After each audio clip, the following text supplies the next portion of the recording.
अरे कुछ नहीं बिगड़ेगा तेरा,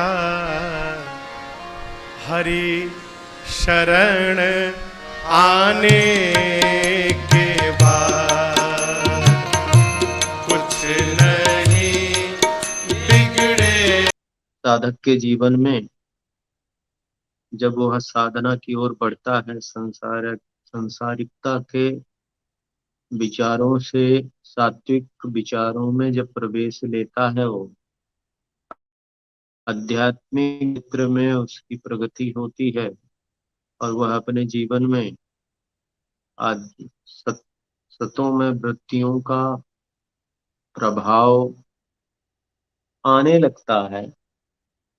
तो कैसे बदलाव होता है?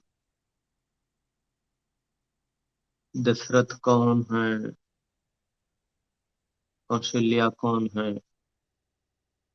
ये समय अवध, इस समय जो है शरीर का, जिस समय में उस परमात्मा का प्रादुर्भाव होता है, से अवध कहते हैं। ऐसी सभी बातें हम लोगों ने सुनी थी। श्रृंगी ऋषि के आने से ही आ, पुत्र कामेष्टि की प्राप्ति होती है। पुत्र का मतलब होता है कि लगन। लड़का का मतलब लगन होता है। तो लगन कैसी आपकी हमारी होनी चाहिए? ज्ञान के प्रति, विवेक के प्रति, भाव के प्रति और सत्संग के प्रति। जब ऐसी भावनाएं निरंतरता में परिणित होती हैं, वहां पहुंचने के लिए सद्गुरुओं की आवश्यकता होती है, जिन्हें वशिष्ठ कहते हैं। और जब ये सब चीजें एकत्रित होती हैं, समय दीर्घ समय होता है, तब प्राप्ति होती है ज्ञान की, विवेक की, भाव की और सत्संग की।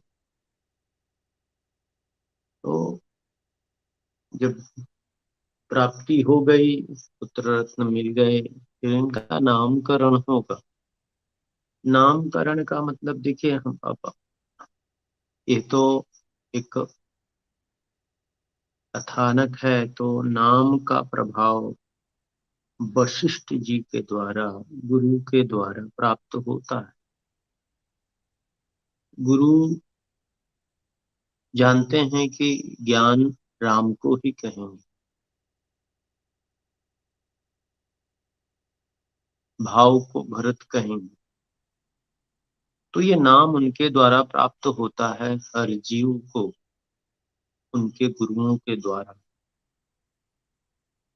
जब प्राप्ति हो जाती है, तत्पश्चात ज्ञान अर्जन के लिए यह गुरु दरबार में जाते हैं। कहते हैं कि अल्पकाल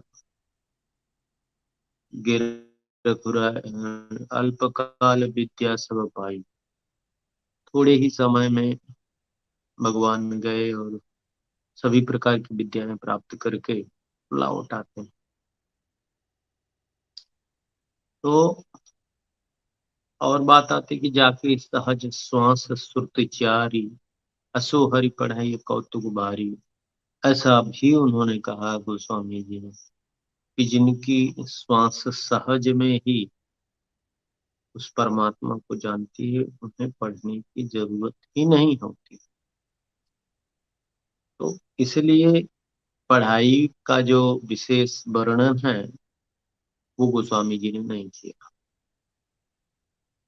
क्योंकि पढ़ाई का जो कार्य है, जो शिक्षा, जो साधक की साधना का क्रम है, वो तो यहाँ पर है। जब साधक के अंतःकरण में कौशल्या, दशरथ, केकई और सुमित्रा का संग अवध में लंबे समय तक चलता है और पुत्र नहीं प्राप्त होता है। पुत्र रत्न ये नहीं मिल रहा था, क्योंकि नाम में मन लगा ही नहीं। जब नाम का में मन रुकने लग जाएगा, आनंद मिलने लग जाएगा, तभी पुत्र की प्राप्ति हो। इसीलिए दशरथ जी का वशिष्ठ जी के पास जाना और यह बताना कि मेरी चौथेपन में मैं प्रवेश कर रहा हूँ और मुझे पुत्र रत्न की प्राप्ति नहीं। जब प्रौढ़ हो जाता है साधक, उसकी बुद्धि शूद्र, वैश्य और क्षत्रिय और ब्राह्मण जब चौथे वाले में आ जाती है, ब्रह्म को समझने की क्षमता आने लगती है, तब जाके उसे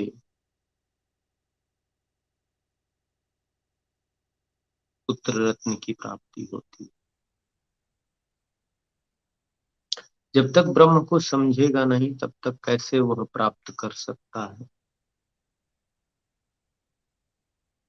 कहते ना, पहले दही जमाइए, पीछे दुहिए गाय बछड़ा, हुआ के पेट में माखन हटता है। तो ब्रह्म ज्ञान जब साधक के अंतःकरण में आ जाता, ध्यान जम जाता है, तो मक्खन, महिमा रूपी मक्खन हाट बाजार में बिकने लगता है।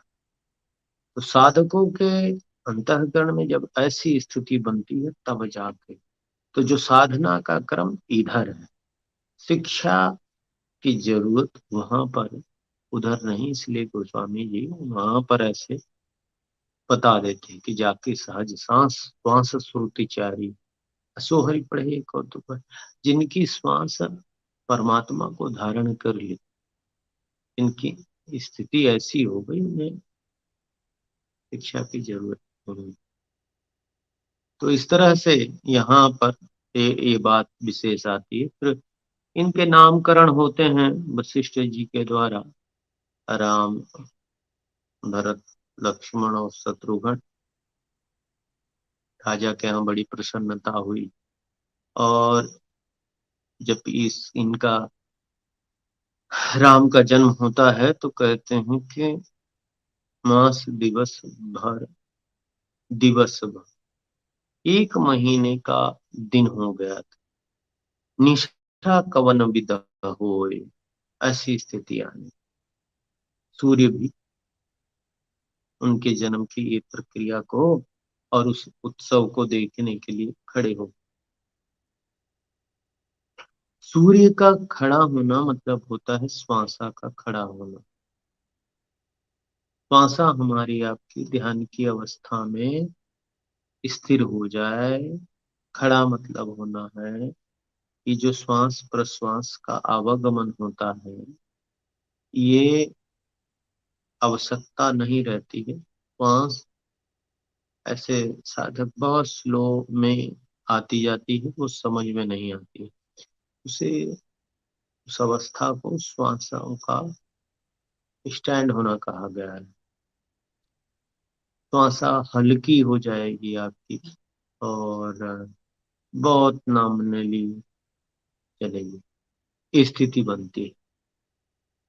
ऐसी स्थितियों में फिर साधक सामान्य स्थिति में आ जाता है। वह कुछ समय के लिए जब ध्यान की अवस्था में बैठता है, तो ध्यान की अवस्था में बैठे बैठे बैठे बैठे वो एक शांति की अवस्था बन जाती, उसमें उसी अवस्था में स्थिर रहता साधक। तो ऐसा ये एक नाम के बाद की महिमा है। फिर यहाँ पर शिक्षा प्राप्त करके और राम और लक्ष्मण भरत शत्रुघ्न सभी वापस आ जाते हैं। अब यहाँ प्रक्रिया जो कथा की है वो आगे बढ़ेगी साधक के जीवन में। और कहते हैं कि पावन मृग मारे जहि जाने, भगवान पवित्र मृगों को मार कर पावन मारक, पावन मृग मारे जय जाने, भगवान जिसको पवित्र जानते थे उसी को मार लेते। पवित्र मतलब पवित्र मन वाला व्यक्ति, साधक ही इन बातों को समझ सकता है, संसारिकता को छोड़ के, और इन बातों को समझ सकता है। जिसके मन विचार शुद्ध नहीं होते हैं, पवित्र नहीं होते हैं, उन्हें राम के गुणगान नहीं समझ में आते, नहीं ज्ञान हो पाता है, वो बातों पे रस नहीं आएगा, आनंद नहीं आएगा। तो इसलिए कहते हैं कि पावन मृग मारे जे ज्ञानी। जो पवित्र हृदय, निर्मल हृदय वाले होते हैं, उन्हीं को समझ में आती हैं बातें, और उन्हीं के अंतःकरण में ये बातें बदलाव लेती हैं, समझ में आ जाती हैं, तो उनका जीवन बदलने लगता है। ऐसा समझते रहना चाहिए यार साधक को। अपना अंतःकरण पवित्र होता है वाणी से, विचार से, वृत्ति से। तो हर तरह से पवित्रता लाने के लिए वाणी से झूठ ना बोला जाए, वृत्तियों में शुद्धता रखे जाए, विचार सुंदर रखे जाए, तो सब ठीक हो जाए। तो इसी तरह से हम लोग सुने, हाँ, करत करत अभ्यास ते जड़मति होते सुजान, रसरी आवत जात ते सिल पर करत निजान।